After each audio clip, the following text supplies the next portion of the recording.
আসসালামু আলাইকুম। জাভাস্ক্রিপ্টের আজকে আমাদের class number 3। JavaScript is the most popular language in the world for the web. We can also call it scripting language. We know that there are two types of scripting language. One is client-side scripting language, such as JavaScript. Client-side মানে আপনি নিজেই there is no need to server, কোনো সার্ভারের দরকার নাই, আপনি নিজেই করতে পারেন। Server side scripting language such as PHP and .NET etc. ওকে, এই হচ্ছে জাভাস্ক্রিপ্ট।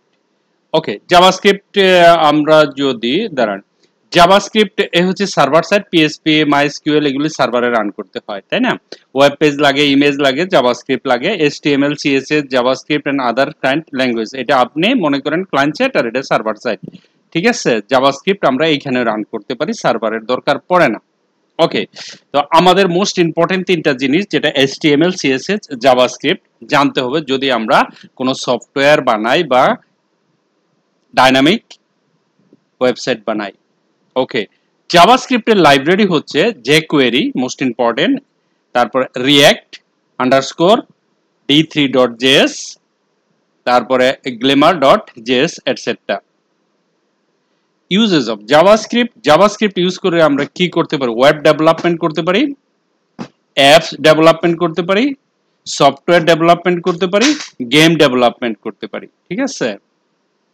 ওকে, তারপরে হচ্ছে গিয়া জাভাস্ক্রিপ্ট আমরা দেখেন জাভাস্ক্রিপ্ট ইউজ করে বিভিন্ন ধরনের ফর্ম আমরা অ্যাক্টিভ করতে পারি, ডাইনামিক্যালি ব্যাকগ্রাউন্ডে কাজ করাতে পারি।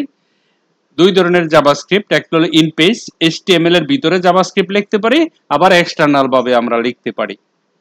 3 ওয়েজ টু ডিক্লেয়ার ভেরিয়েবল, জাভাস্ক্রিপ্টের মধ্যে যে কোনো প্রোগ্রামিং ল্যাঙ্গুয়েজে ভেরিয়েবল ইউজ করতে হয়। আমরা 3 ways to declare variable, var, let, const। এখন প্রশ্ন হচ্ছে var কি? if we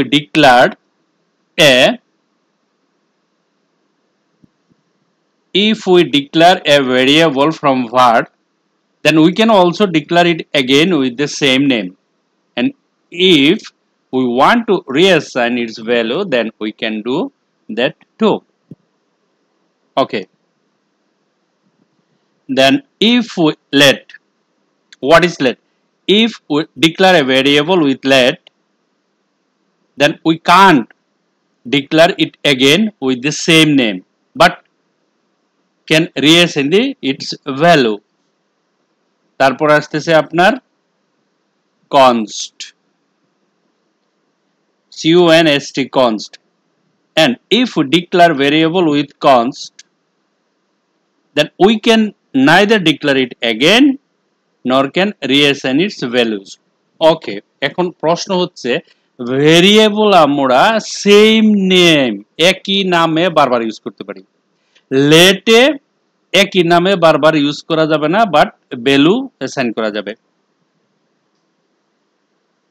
কনস্টে সেম নাম তো ইউজ করা যাবে না, সেম ভ্যালু দুইবার ইউজ করা যাবে না, সোজা কথা।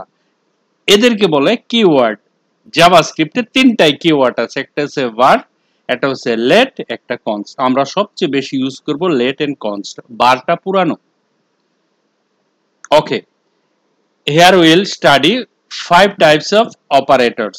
Operators বলতে ম্যাথমেটিক্যাল অপারেটর, ম্যাথমেটিক্যাল অপারেটর আমরা ইউজ করব। দেখেন, অ্যারিথমেটিক অপারেটরস, অ্যারিথমেটিক মানে আমরা গাণিতিক, গাণিতিক ভাবে প্লাস ইউজ করব, এটা হচ্ছে মাইনাস, ঠিক আছে?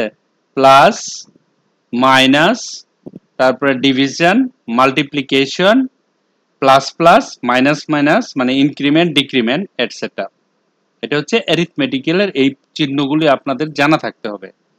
অ্যাসাইনমেন্ট অপারেটর, অ্যাসাইন করব কিছুর নামে, সেটা হলো ইকুয়াল ইউজ করব, প্লাস ইকুয়াল ইউজ করব, মাইনাস ইকুয়াল, ঠিক আছে, ভাগ ইকুয়াল এটসেট্রা।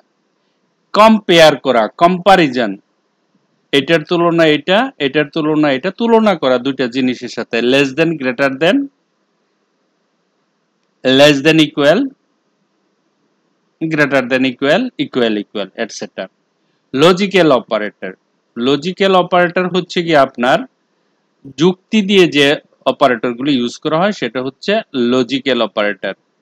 হুম, তো এখানে আমরা লজিক্যাল অপারেটর ইউজ করব এন্ড সাইন পাইপ এক্সক্লেমেটরি।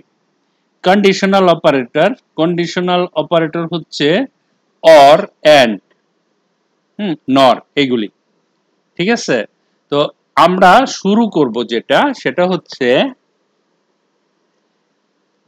আমরা ভেরিয়েবলের ভিডিও অলরেডি দিয়ে ফেলছি। আজকে আমি পরবর্তী টাইমে ডেটা টাইপটা একটু দেখাবো। ডেটা টাইপের পরে আমরা এরিথমেটিক্যাল অপারেটরস শুরু করব। Okay, thank you very much for watching this video. Bye by.